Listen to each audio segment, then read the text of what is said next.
first up, it's good not to have a ticking exhaust leak because the manifold had a massive freaking hole in it. So that's one job well done. Manifolds are leak free and seems to be working well.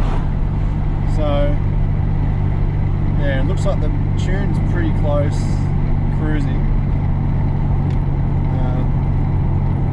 So whenever Betty's ready, we'll start winding some load into it. So since I've seen you guys last as well, I've actually wired up. So essentially the ECU's got is it four flex outputs. Yep. So we've wired up one of them to then set the parameters up. So it will trigger a LED which is up here next to on the side of my gauge cluster, which I also have a buzzer hooked up to it. So if we go above what AFR on boost? What you on? 12. We go leaner than about 12. Yeah, leaner than 12. It'll throw this light. 12.5, sorry. 12.5. Yeah. It'll throw this light and the buzzer, so that's a bit of a safeguard because you can't always be watching your gauges, obviously, as you're kind of thrashing. So that's another cool little thing. We've still got one to hook up for knock as well, but I think AFRs are probably the most important at the moment. Yeah. I like how your meth controller's just flashing at you, you know, just teasing you. There's some more meth in the tank.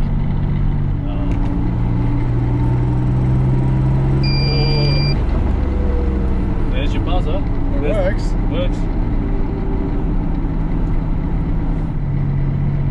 So yeah, it's really good weather for tuning tonight. Not that we're going to be going that crazy because we've both got to go home in an hour or so. So we'll take you through a quick little drive, show you guys a two-step as well. So it sounds a lot better since I've cleaned up the VE tables. And if you can hear that rattling noise, it's my Delrin gear knob. It seems to be kind of rattling on the shifter, so I'm going to have to try and figure something out to dampen that a bit. So don't freak out, it's all okay. And fourth gear is a standard kind of profile helical cut gear, so that's why it's a lot quieter. Whereas first through third are almost kind of like a straight cut, which gives you that whine and more vibration through the gearbox. Okay, good. Mixtures are pretty good there.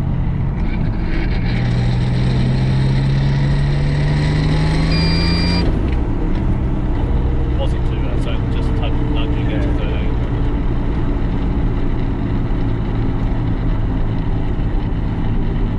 Have to tune the sensitivity down a bit. Feels like it's got some go behind it. Yeah, I don't know how much boost that was, but it wasn't much. No, it's only 4 now.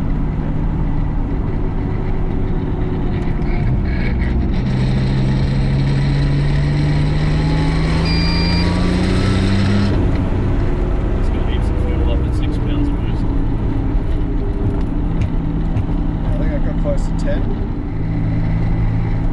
It's so good to be back in this. It's been so long. Hugs the road nicely too. Yeah, that's what I thought. It like, so I Feels drive the Subaru quite a lot, and you know when I get in this, it handles surprisingly well for a car that's not really made to handle, or from the factory anyway. Oh, for an old Commodore, really. Yeah. Handles really good. Oh, well, I guess we should head to the highway. Yeah, stretch its legs a Quickly. little bit. Yeah. See where that wastegate starts to open. That's the next question. Did a good job mapping in the mixtures. They're all pretty good. Yeah. I mapped in what I could. I didn't really get much in the boost, but that's the other awesome thing about the 12P, especially on Tuner Pro. Like you can actually see what you've changed, Yeah. as opposed to ECU labs where you have to remember what cells you've already changed. Yeah. Isn't there a compare sort of function? Yeah, but not as you're editing. What you can do is just copy it into Tuner Pro and edit it and copy it back. Oh So yeah, you've got the masking, or you do it in Excel. that's a good idea.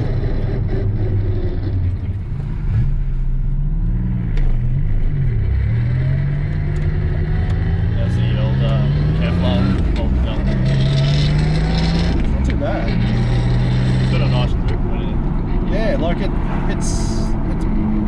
got a bit of bite similar to a ceramic disc, but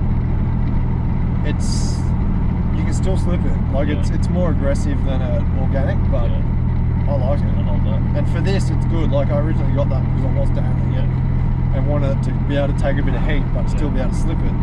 But it's probably going to be perfect now for like launching and and hopefully it'll definitely last longer than a ceramic button. Or a brass button. It won't hopefully damage the flywheel and the intermediate plates as well, as much as one of them will. But yeah, so you can start to hear the turbo once you get up on the boost. It's really, really quiet. Yeah. You know how fussy I am. Yeah. You do have all this noise going on though. Yeah, well, compared to his old turbo, that thing sounded similar, but it's a lot louder. It's nice having the cubes back as well. Yeah. Driving a car with cubes, it does make a difference, having that torque down low. Off boost torque. Yeah. That's where the Forester sucks. Probably wouldn't hurt to chuck some fuel in it too. Quarter of a tank, it's probably stale. Well, it hasn't been probably. Oh yeah, definitely before you get boosted. So nothing out of the ordinary you can see. No, it's all good. How's the coolant temperature? Coolant's pretty good, 83 degrees.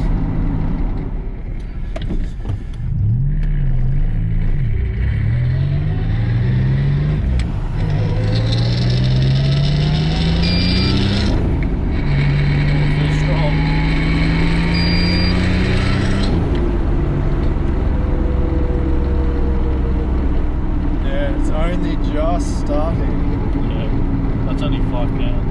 £5 and probably like 30% throttle, I'm guessing. Yeah, and 10 AFRs. So.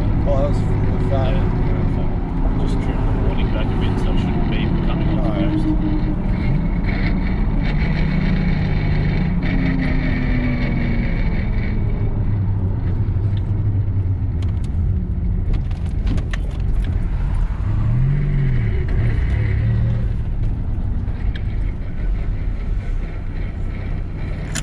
Remember not to put diesel in it. Alright guys, so we'll get some fuel and then we'll start it back up and go again. Alright guys, so I don't know whether we're going to be boosting tonight. I just kind of popped the bonnet here at the servo after I filled up, and I've used some plastic hardline to the top and bottom ports on the wastegate, and one of them is very, well, it's not hard anymore, it's quite malleable, almost like rubber. So, I don't know. Probably best not to risk it. We'll see. We'll give it a little bit. We'll keep an eye on the boost. So, nonetheless, there'll be more to come. But let's head back, have a look. Still got to get some outside footage of the two-step now. It's all tidied up, so let's hit it. Yeah. Like I was saying, I've never had an uneventful ride in this thing. To be honest, it's one of the things that I kind of overlooked. I was like, oh yeah, it'll be right. Yeah. Does it have to be hardline? Can you use like silicon or something that's not going to melt? I can give it a go. Although I did, that heat shield that I was looking for was to cover all that. Yeah. So long term, you probably will have to put hardline on there, I guess. Yeah.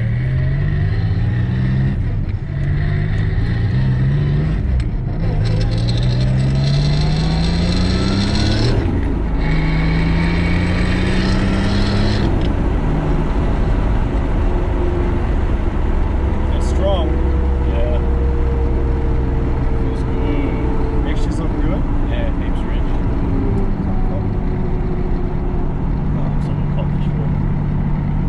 Like it, but it wasn't. Yeah, we'll just keep an eye on the boost. I don't think the boost control is really going to be working.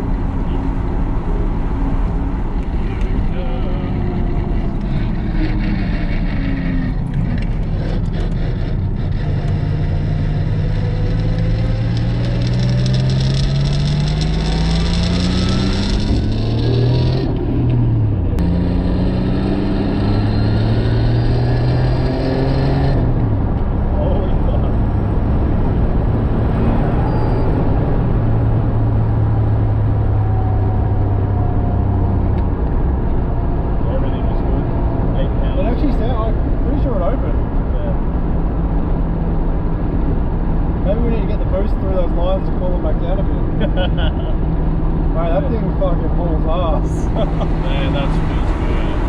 Really good.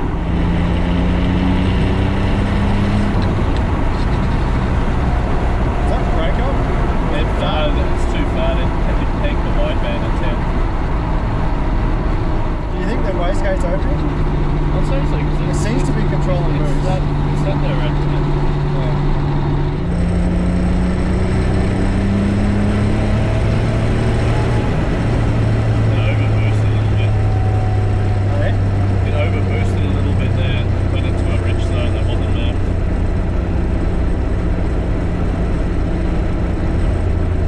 Wastegate seems to be doing its job, to be honest. It's definitely opening, isn't it? Yeah, it's opening. You got to pull a little bit of timing out. Well, No. You put timing in. Never comes out. Always in.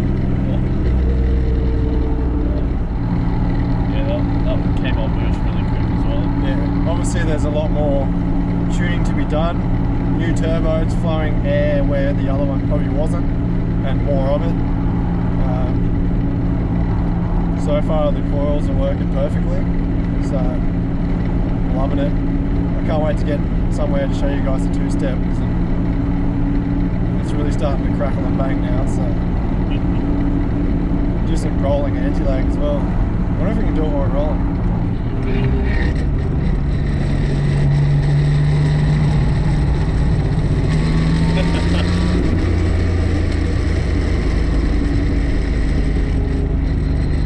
Does somewhat work. You can sort of hear it spooling. Very good.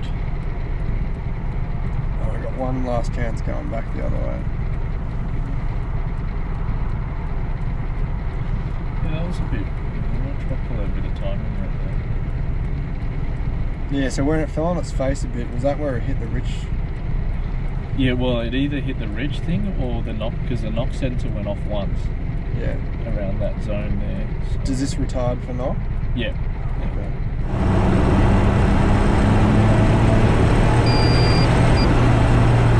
That was a nice clean. That was clean. Even the screamer's quieter now. It's like nowhere near as loud as it used to be. Maybe because it's dumping out like... Add it to the wheel well and take it away. That was clean. Go one more.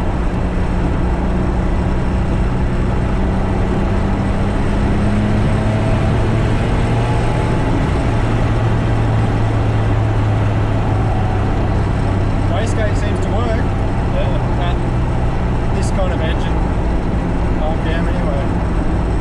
Might start to creep further up, who knows, but Seems to be going pretty good. it holds it at 10, which is basically where I've tested the wastegate opening at. Alright guys, so we'll do a bit of a two-step test. I got Benny out the back, and let's see how much boost it can build. So, two-step activated.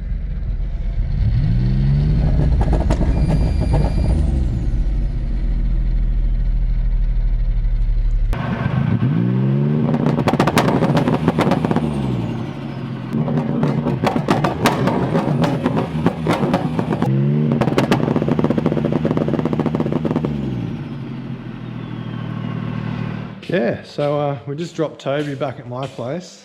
So, yeah, Benny's got to head off to dinner. Twinsies. Twinning. So, yeah, first drive went well. There's some more stuff to obviously tidy up, like the boost control wastegate lines. I'll probably have to do like a hard line where it's in the kind of tight area where the heat zone is.